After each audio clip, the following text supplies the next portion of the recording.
বগুড়া থেকে ৬৫ জনের একটি পর্যটক দল কক্সবাজারে এসেছিল পাহাড়, নদী এবং সমুদ্রের অপূর্ব সৌন্দর্য উপভোগের জন্য। তাদের পরিকল্পনা ছিল স্বপ্নতরী নামের একটি হাউস বোটে চড়ে মহেশখালী এবং সোনাদিয়া দ্বীপ ভ্রমণ করার। তাই তারা আগাম টাকা দিয়ে কিনে নিয়েছিল স্বপ্নতরী হাউস বোটের ৬৫টি টিকিট।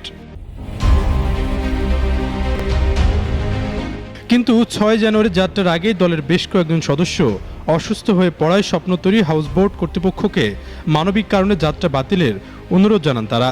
কিন্তু স্বপ্নতরী হাউসবোট কর্তৃপক্ষ থেকে জানিয়ে দেওয়া হয় টাকা ফেরত দেওয়া হবে না। কক্সবাজার ট্যুরের জন্য আসছিলেন, তো ৫ তারিখে তাদের স্বপ্নতরীতে ঘোরার জন্য যে প্যাকেজ আছে ওখান থেকে তাদের একজনের মাধ্যমে এখান থেকে আমি ৬৫টা টিকিট কেটেছি। তাকে বলছি আমাদের যাওয়া ক্যান্সেল হয়ে গেছে, যাওয়া যাবে না, কেউ যাবে না। এবং সকালবেলাও আমি তাদেরকে জানাইছি এবং তাদেরকে বলছি যেহেতু যাওয়া হইতেছে না, আমাদের টিকিটগুলো বা কিছু টাকা আমাদেরকে কি করেন, কি ব্যবস্থা করবেন আপনারা একটু সিদ্ধান্ত নিয়ে জানান।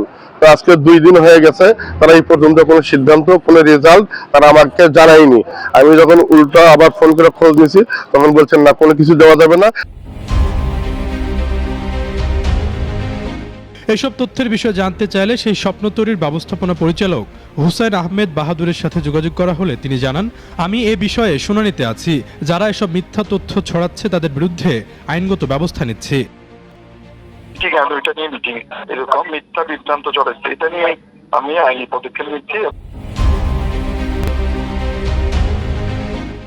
একটি প্রতিষ্ঠানের এমন অপেশাদার আচরণ পুরো কক্সবাজার সামগ্রিক পর্যটন খাতের ভাবমূর্তিকে প্রশ্নবিদ্ধ করছে।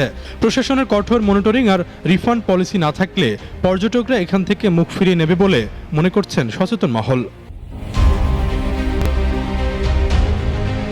পর্যটকদের লিখিত অভিযোগ পাওয়ার পরই বিষয়টি গুরুত্ব দিয়ে দেখছেন জেলা প্রশাসন। জেলা প্রশাসনের পর্যটন সেলের ম্যাজিস্ট্রেট মঞ্জু বিন আফফান জানান, শুনানিতে অভিযুক্ত বাহাদুর ট্যুরিস্ট পুলিশ দিয়ে ভুক্তভোগীকে যখন আটকের কথা বলেছে আমি তখনই তাদের থামিয়ে দিয়েছি এবং বিষয়টি এডিএম স্যারকে অবগত করেছি। এডিএম স্যার অভিযুক্ত জাহাজ মালিক বাহাদুরকে সতর্ক করেছেন। তিনি আরও জানান, এডিএম স্যার ভুক্তভোগীর টাকা ফেরত বিষয়ে জাহাজ মালিককে নির্দেশনা দিয়েছেন। তখনই ওনাকে থামিয়েছি, এটা আমি এডিএম স্যারকেও জানিয়েছি, আমাদের যে বিডিও এডিএম স্যারকেও জানিয়েছি, স্যারও ওনাকে সতর্ক করেছে। এডিএম স্যার ব্যবসায়ী, যিনি জাহাজের মালিক বা ব্যবসায়ী হোক না কেন, ওনার সাথে কথা বলেছেন এবং উনি ওই আমাদের যে ভুক্তভোগী পর্যটক আছেন তার সাথে কথা বলবেন, হচ্ছে স্যার নির্দেশ দিয়েছে একটা ক্ষতিপূরণ দিয়ে দেওয়ার জন্য। এর পরবর্তীতে এটা যখনই হবে এটা আমরা সাথে সাথে ব্যবস্থা নিব। তবে প্রশ্ন উঠেছে, কেন বারবার পর্যটন নগরীতে এমন আস্থার সংকট তৈরি হবে? কেন পর্যটকদের নিরাপত্তার বদলে হুমকির মুখে পড়তে হবে? স্বপ্নতরীর এই ঘটনা কেবল একটি প্রতারণা নয়, এটি কক্সবাজারের পর্যটন শিল্পের জন্য একটি বড় সতর্কবার্তা।